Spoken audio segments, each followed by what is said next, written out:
당신의 밤에 쉼표가 되는 시간. 저는 남자 사람입니다.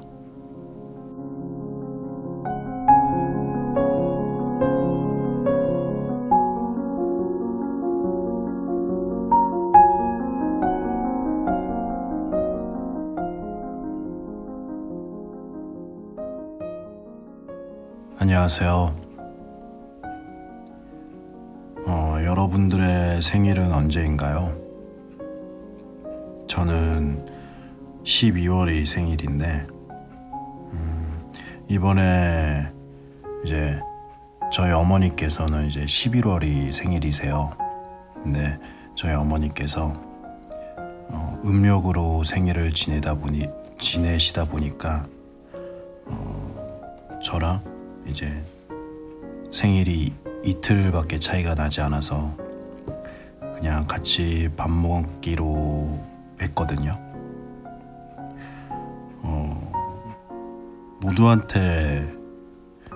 모든 사람은 다 생일이 있죠.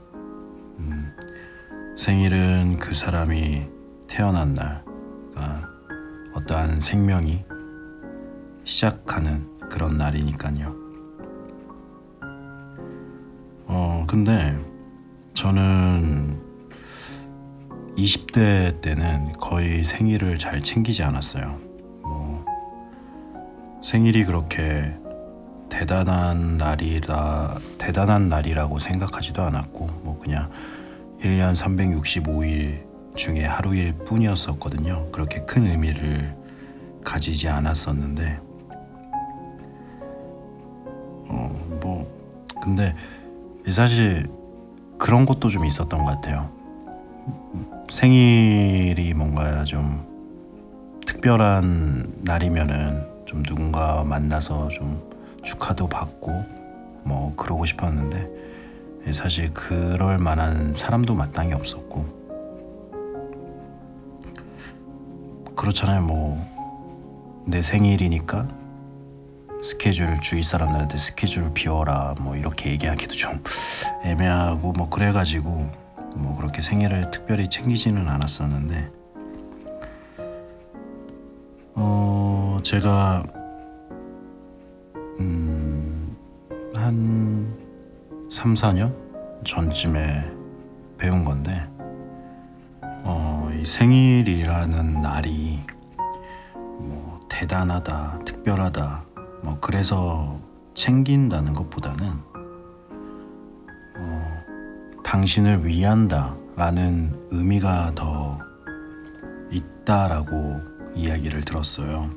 당신은 특별한 사람이다, 그렇기 때문에 챙겨주는 거다, 이렇게 이야기를 들었는데, 본인이 아닌 주위에서, 그런데 이제 주위에 이제 요즘에 워낙에 다들 바쁘게 살아가다 보니까 잘 챙기지 못하더라도 이제 그렇잖아요. 그런 말 있잖아요. 사랑받기 위해서는 본인부터 사랑을 해야 된다, 이런 말이 있듯이 본인을 제일 소중히 여겨야 한다고 하더라고요. 그래서 본인의 생일을, 그러니까 저의 생일이죠. 저의 생일을 그래도 엄청나게 이렇게 챙기지는 않지만 그래도 자축이라도 하는 그런 의미를 가지려고 하는 것 같아요. 그래서 제 주위 사람들 제가 생일을 알지 못한다면은 챙기지 못하지만 어찌어찌 하다가 알려준다거나 그렇게 해서 알게 되면은 좀 그 상대방의 생일을 챙겨주려고 노력을 하게 되기도 했고요. 여러분들도 여러분들이 태어난 한 사람의 인생이 시작되는 그날이 굉장히 성스럽고 특별한 날이니까 그동안 안 챙기신 분이 있다면은 꼭 자기를 사랑하는 마음, 또 상대방을 사랑하는 마음, 위하는 마음을 가지고 생일이라는 날을 특별한 날의 의미를 가지길 바라겠습니다. 네. 오늘은 젊은 베르테르의 슬픔 21번째 이야기이고요. 그럼 당신의 밤에 쉼표 같은 시간이 되길 바라면서 오늘도 이야기 시작해 보도록 하겠습니다. 재밌게 들어주세요.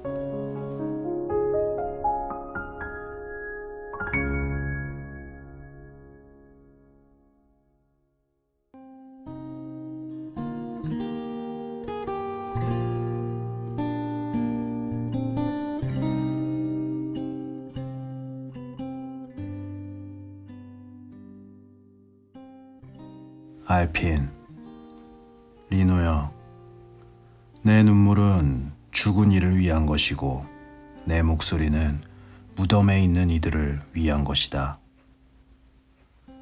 언덕 위에 있는 그대의 모습, 날씬하고 황야의 아들들 가운데 돋보인다. 하지만 그대 역시 모나르처럼 전사할 테고 슬퍼하는 사람들이 그대 무덤 위에 앉아있게 될 것이다.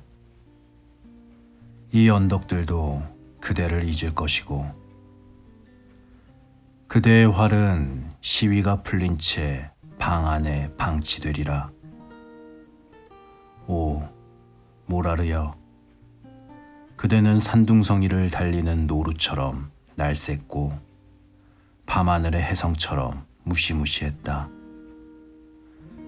그대의 분노는 폭풍우 같았고 전투에서 그대의 칼은 황야에 번쩍이는 번개 같았다.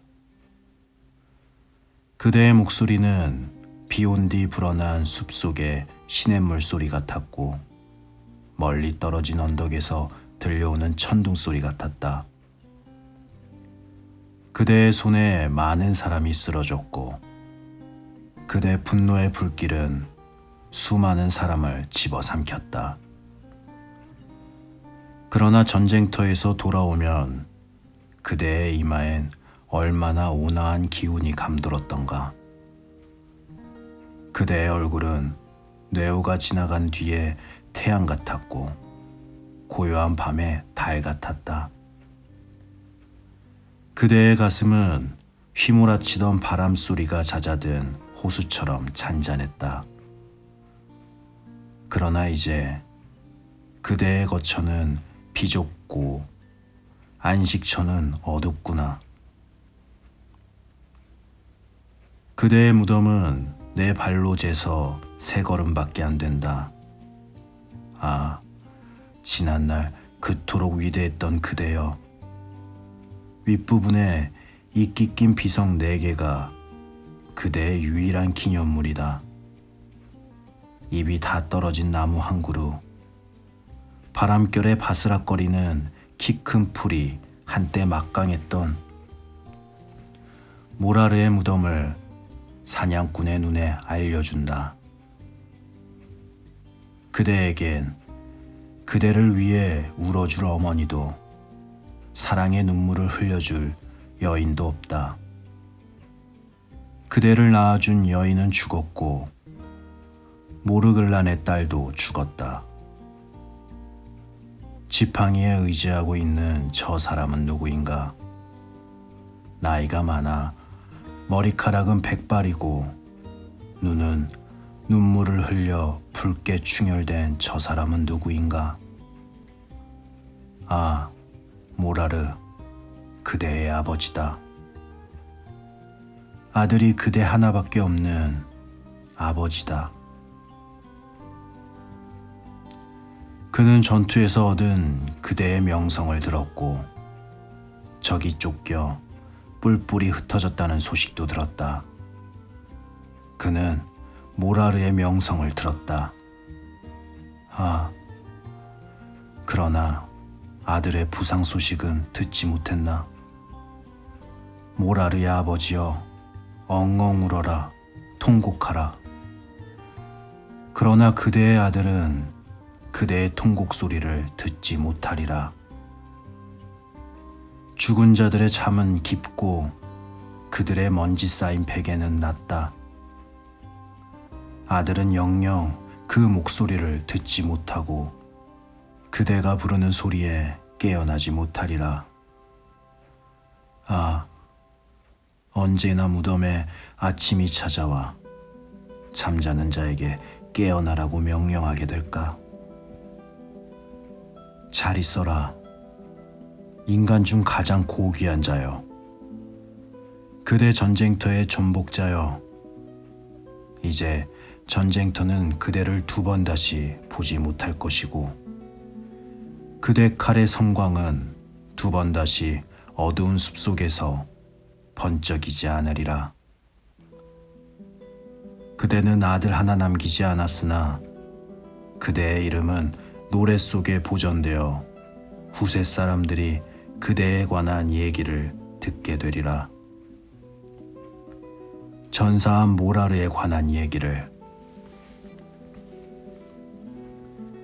용사들이 슬퍼서 우는 소리가 요란한 가운데 아르민의 가슴 터질 듯한 탄식 소리가 가장 컸다. 그가 상기한 건 아들의 죽음이었다. 아들은 젊은 나이에 전사했다. 명성이 자자한 갈말의 군주 카를모르가 용사 아르민 바로 옆에 앉아 있었다. 카르모르가 물었다. 어찌하여 아르민의 탄식이 흐느끼는 울음소리 같은가? 여기 울어야 할 일이 무엇인가? 사람의 마음을 녹여주고 즐겁게 해주는 노래가 울리지 않는가? 노래는 호수에서 계곡 위로 피어올라 머금은 습기로 만발한 꽃들을 촉촉하게 적시는 부드러운 안개와 같다. 그러나 해가 다시 힘을 얻어 바치니 안개가 걷혔다.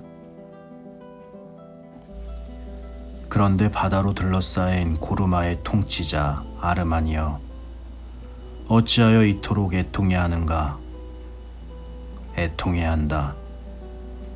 내가 애통해야 하는 게 당연하지. 내 고통의 원인은 사소한 게 아니니까. 카르모르, 그대는 아들도 잃지 않았고 활짝 핀 꽃 같은 딸도 잃지 않았네. 용매에 무쌍한 아들 콜가르도 살아있고 처녀 가운데 제일 아름다운 딸 아니라도 살아있네. 오, 카르모르, 그대의 가게는 번창한다. 그러나 이 아르미는 우리 가문의 마지막 남자가 되고 말았다. 아, 내 딸 다우라. 내 침상은 어둡고 무덤 속의 내 잠은 답답할 것이다.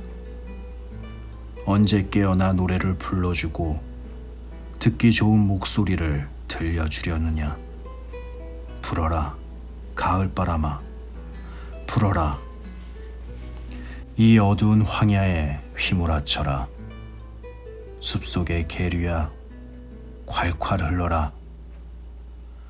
폭풍우야, 참나무 꼭대기에서 울부짖어라.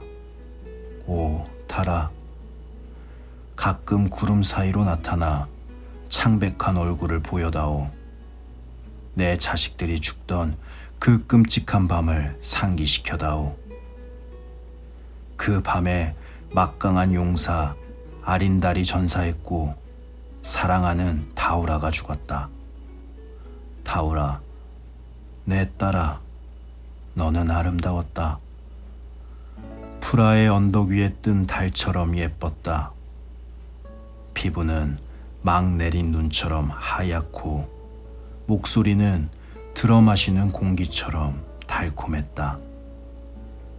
아린달, 네 활도 강력했고 창은 전쟁터에서 빨랐으며 눈길은 파도 위의 안개 같았고 방패는 폭풍우 속에 번개구름 같았다.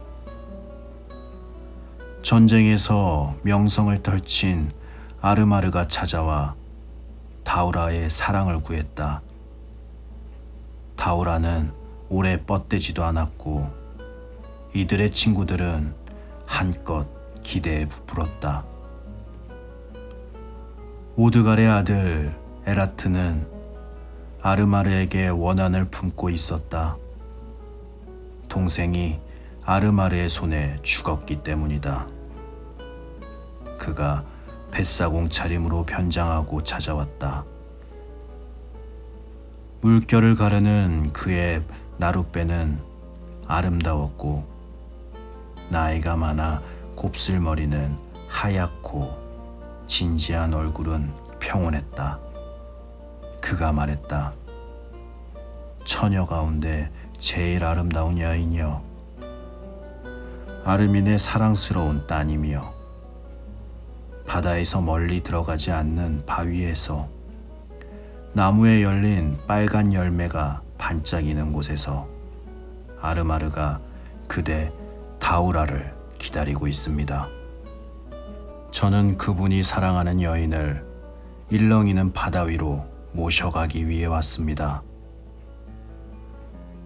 그녀는 그를 따라가 아르마르를 불러보았으나 대답은 바위에 부딪혀 메아리밖에 없었다.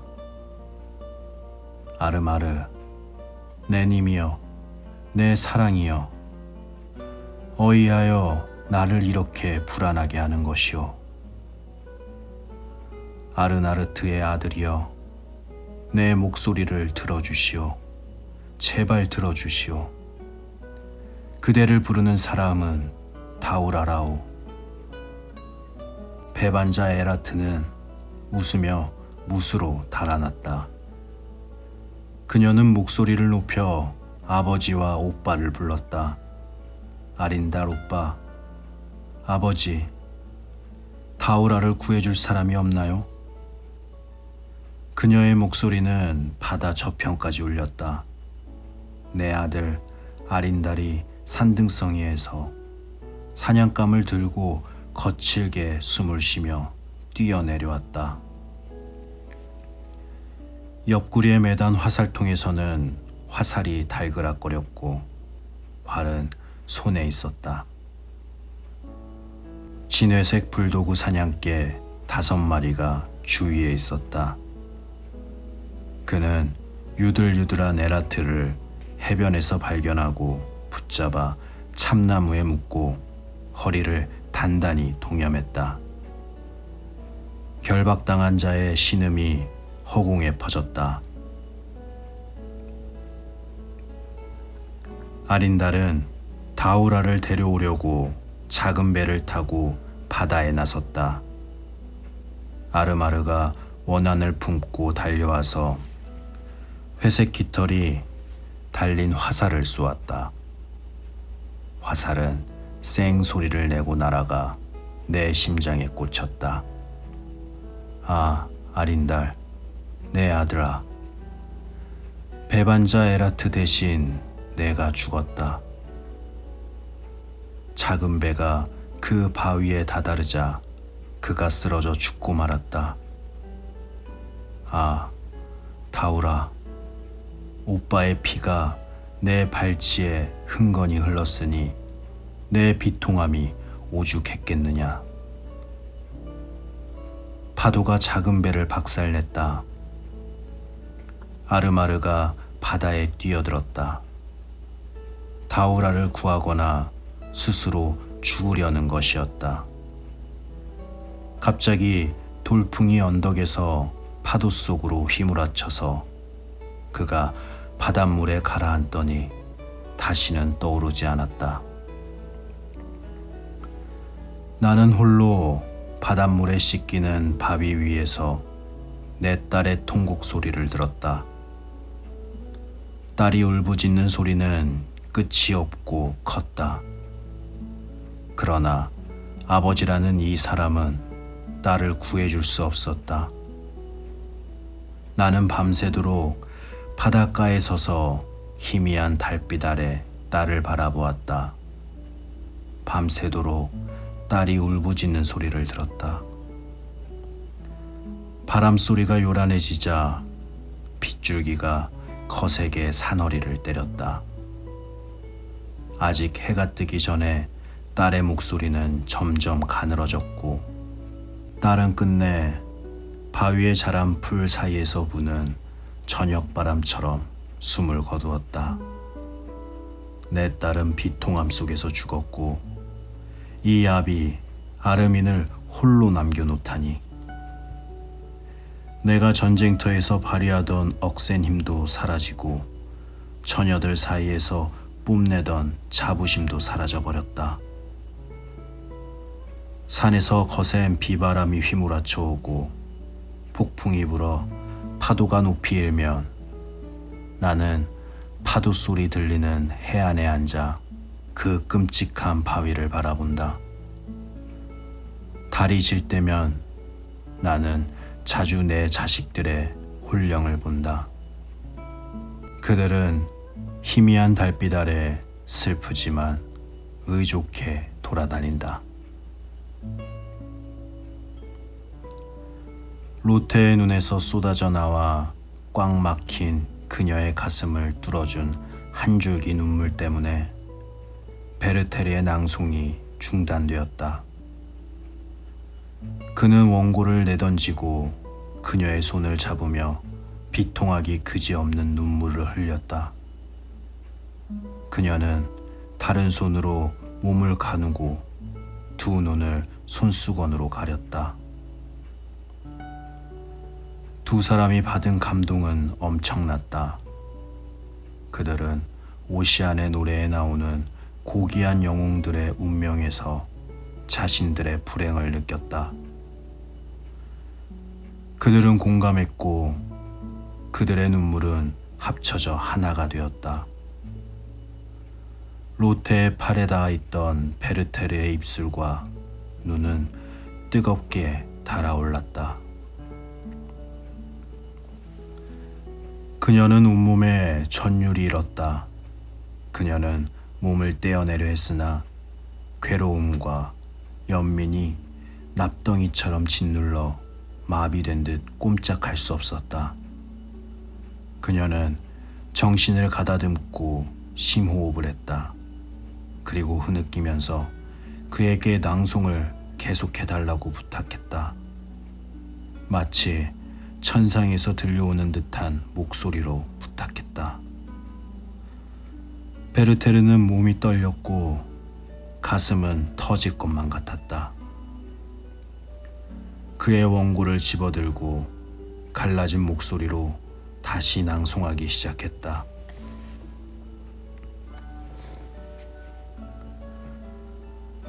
어째서 나를 깨우느냐, 봄바람아. 너는 나를 천상의 이슬로 적셔주겠다는 말로 내 환심을 사려고 하는구나. 하지만 내가 시들 때가 가까이 다가왔다. 내 입을 떨어뜨릴 폭풍우도 멀지 않았다. 내일 나그네가 올 것이다. 내 아름다웠던 옛 모습을 보았던 나그네가 오리라. 그의 눈은 이 들판을 돌아다니며 나를 찾겠지만 발견하지는 못하리라. 이 구절의 강력한 힘이 그 불행한 남자를 덮쳤다. 그는 절망감에 빠진 나머지 로테 앞에 무릎 꿇고 그녀의 두 손을 잡아 자기 눈과 이마에 갖다 대고 꾹 눌렀다. 그가 어떤 끔찍한 계획을 품고 있을지 모른다는 예감이 얼핏 그녀의 뇌리를 스치는 듯했다. 그녀는 정신이 혼란스러워져 그의 두 손을 잡아 자기 가슴에 갖다 대고 꾹 눌렀다. 그녀는 슬픔에 젖은 동작으로 몸을 베르테르 쪽으로 숙였다. 그들의 뜨겁게 달아오른 뺨이 맞닿았다. 그들에겐 온 세상이 사라진 것 같았다. 그는 그녀를 두 팔로 감아 가슴에 꼭 끌어안고 무슨 말인가 하려는 그녀의 떨리는 입술에 미친 듯 키스를 퍼부었다. 베르테르. 그녀가 숨이 막힌 것 같은 목소리로 외치며 몸을 돌렸다. 베르테르. 그러고는 힘없이 손으로 그의 가슴을 자기 가슴에서 밀어냈다. 그녀는 고결한 감정이 담긴 차분한 어조로 다시 외쳤다. 베르테르. 그는 거역하지 않고 그녀를 품에서 놓아주고는 제정신이 아닌 듯 그녀 앞에 몸을 던졌다. 그녀는 벌떡 일어나 사랑과 분노 사이에서 몸을 떨면서 불안하고 혼란스러운 상태로 말했다. 이것이 마지막입니다, 베르테르. 당신은 2번 다시 저를 보지 못할 겁니다. 그런 다음 그녀는 사랑이 가득한 눈길로 그 불행한 사람을 바라보며 황급히 옆방으로 들어가 문을 걸어 잠궜다. 베르테르는 그녀를 향해 2 팔을 뻗었으나 차마 그녀를 잡지는 못했다. 그는 머리를 소파에 기댄 채 방바닥에 앉아 있었고 그런 자세로 30분을 넘게 있다가 무슨 소리가 나서 정신을 차렸다. 방 안에 들어온 건 식탁을 차리는 하녀였다. 그는 방 안을 서성이다가 다시금 방에 혼자 있다는 것을 알아채고는 옆방 문으로 가서 낮은 목소리로 불렀다. 로테, 로테, 딱 한마디만 더. 작별 인사만이라도. 그녀는 말이 없었다. 그는 기다렸다가 다시 애원하고 또 기다렸다. 마침내 문가에서 몸을 획 돌리면서 외쳤다. 안녕, 로테. 영원히 안녕. 그는 성문에 다다랐다. 이미 그에게 익숙해진 문지기들이 말없이 그를 내보내 주었다. 진눈깨비가 흩날렸다. 그는 11시 무렵에야 비로소 자기 집 문을 두드렸다. 하인은 베르테르가 집에 돌아왔을 때 주인의 모자가 없어진 것을 알았으나 감히 아무 말도 못하고 주인의 옷을 벗겨주었다. 옷은 모두 흠뻑 젖어 있었다. 그 모자는 나중에 계곡이 내려다 보이는 언덕 벼락의 바위 위에서 발견되었다. 날씨가 굽고 깜깜한 밤중인데 그가 어떻게 굴러떨어지지 않고 거기에 올라갔는지는 수수께끼였다. 그는 침대에 누워 오래 잠을 잤다. 이튿날 아침 그의 하인이 자기 주인이 부르는 소리에 커피를 가져가 보니 그는 편지를 쓰고 있었다.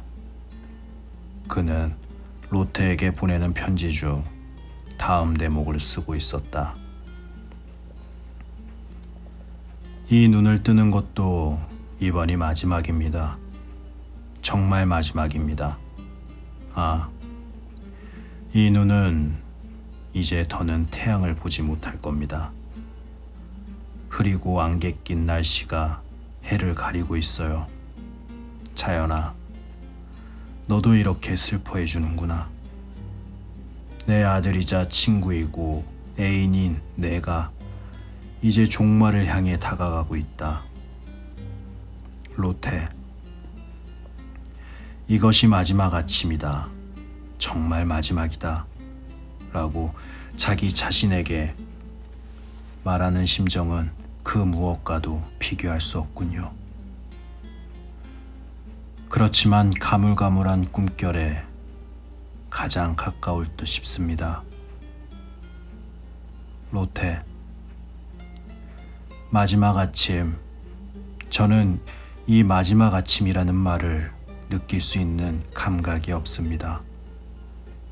제가 지금은 여기 이렇게 제 힘으로 서 있지 않습니까? 그런데 내일이면 축 늘어진 채 사지를 뻗고 땅바닥에 누워있게 됩니다. 죽는다. 그건 대체 무슨 의미일까요? 아시겠어요?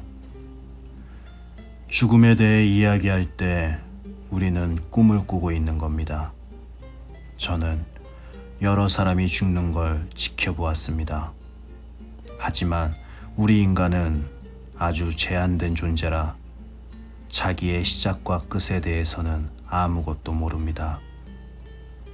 저는 아직까지는 제 것입니다. 아니, 그대 것입니다. 아, 사랑하는 내 님이여. 그런데 한순간 떨어지고 헤어지는 겁니다. 어쩌면 영원히? 아닙니다. 로테, 아니에요. 제가 어찌 사라질 수 있겠습니까? 그대가 어찌 사라질 수 있겠어요? 우리는 이렇게 존재하고 있어요. 사라진다. 그건 무슨 뜻일까요? 그것은 또다시 제 가슴에 아무런 느낌도 주지 못하는 말, 공허한 소리에 불과합니다. 로테, 죽는다. 그건 차가운 땅 속에 묻히는 겁니다. 그렇게 좁고 깜깜한 곳에. 제게 여자친구가 하나 있었습니다. 의지할 데 없던 젊은 시절 제 모든 것이던 사람이었습니다. 그런데 그녀가 죽었어요. 저는 그녀의 죽음을 따라가 무덤가에 서 있었습니다. 사람들이 관을 내리고 관을 받치던 밧줄을 스르륵 빼내 다시 당겨 올리는 모습을 지켜보았습니다. 그런 다음 첫 삽의 흙을 휙 던져넣자 안타깝게 좁은 관 뚜껑에 떨어져 둔탁한 소리가 났습니다. 갈수록 소리는 둔탁해졌고 마침내 관이 완전히 덮여버렸습니다. 저는 무덤가에 쓰러지고 말았습니다. 슬픔이 사무치고 크나큰 충격을 받았으니 가슴이 옥죄고 찢어질 것 같았지요. 그러나 제게 무슨 일이 벌어졌는지는 알지 못했습니다. 앞으로 제게 무슨 일이 벌어질지도 몰랐습니다. 죽는다, 무덤. 저는 이 말들을 이해할 수 없었습니다. 저를 용서해 주세요. 제발 절 용서해 주세요. 어제 일을. 그것이 제 인생의 마지막 순간이어야 했습니다. 아, 그대, 천사여. 로테가 날 사랑한다. 그녀가 날 사랑한다. 이 희열의 감정이 처음으로, 난생 처음으로 조금도 의심할 여지 없이 제 마음 가장 깊숙한 곳까지 두루두루 타올랐습니다. 그대 입술에서 번져온 신성한 불꽃이 아직도 제 입술 위에서 타고 있습니다. 제 가슴에는 뜨거운 환희가 새롭게 솟아납니다. 저를 용서해 주세요. 부디 용서해 주세요. 아, 저는 그대가 절 사랑한다는 것을 알았습니다. 정이 가득한 첫 눈길에서, 첫 악수에서 그걸 알아차렸습니다. 그렇지만 제가 다시 그대 곁을 떠났을 때, 알베르트가 그대 곁에 있는 것을 보았을 때 저는 다시 열병 같은 의심에 빠져 용기를 잃고 말았습니다.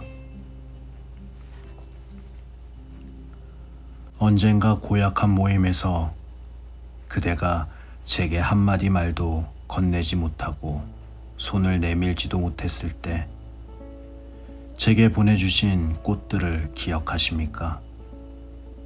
저는 그 꽃 앞에 무릎 꿇고 앉아 거의 밤을 새웠습니다. 그 꽃은 제게 그대의 사랑을 확인해 주었습니다. 그러나 그런 인상들은 사라져 버렸습니다. 마치 신자가 성스러운 계시를 직접 목격하고 하느님의 은총을 넘치도록 받았으면서도 그 느낌이 그 신자의 영혼에서 다시 사라지는 것과 같습니다. 그 모든 것은 덧없이 사라지겠지만 제가 어제 그대 입술에서 맛보았던, 지금도 가슴 속에서 생생하게 느끼고 있는 저 활활 타오르는 생명의 불꽃은 영원히 꺼지지 않을 것입니다. 그녀가 나를 사랑한다. 이 팔은 그녀를 껴안았고 이 입술은 그녀의 입술 위에서 떨었으며 이 입은 그녀 입에서 무슨 말인가 더듬거렸다. 그녀는 내 사람이다. 그대는 내 사람이요. 그렇습니다. 로테, 영원히 내 사람입니다. 알베르트가 그대 남편이라는 게 무슨 대수입니까? 남편이라. 이 세상에서는 그렇겠지요. 제가 그대를 사랑하고 그대를 그 사람의 품에서 내 품으로 빼앗아 오고 싶다는 것은 이 세상에서는 죄악이겠지요. 죄악이라고요. 그렇다면 좋습니다. 그 대가로 제 자신에게 벌을 내리겠습니다. 저는 그 죄악을 통해 천상의 환희를 속속들이 맛보았고 생명의 향유와 원기를 가슴속으로 빨아들였습니다. 이 순간부터 그대는 내 사람입니다. 올로테, 내 사람이라고요. 제가 먼저 가겠습니다. 제 아버지께. 그대 아버지께 가겠습니다. 그리고 하느님께 하소연하겠어요. 그러면 하느님은 그대가 올 때까지 기다리라고 저를 달래주실 겁니다. 그리고 그대가 오면 저는 그대를 향해 날아가 그대를 꼭 잡고 무한한 신께서 지켜보시는 가운데 그대를 영원히 품 안에 품고 있겠습니다. 저는 꿈을 꾸는 것도 아니고 망상을 하는 것도 아닙니다. 무덤에 가까워질수록 마음이 더욱 밝아집니다. 우리는 그곳에서도 존재할 겁니다. 우리는 다시 만날 겁니다. 그대 어머니도 만날 겁니다.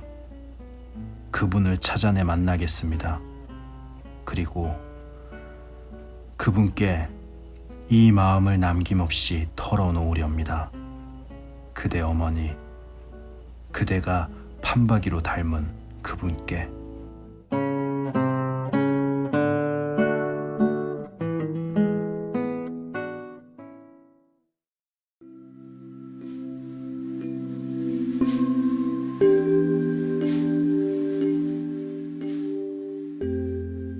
네.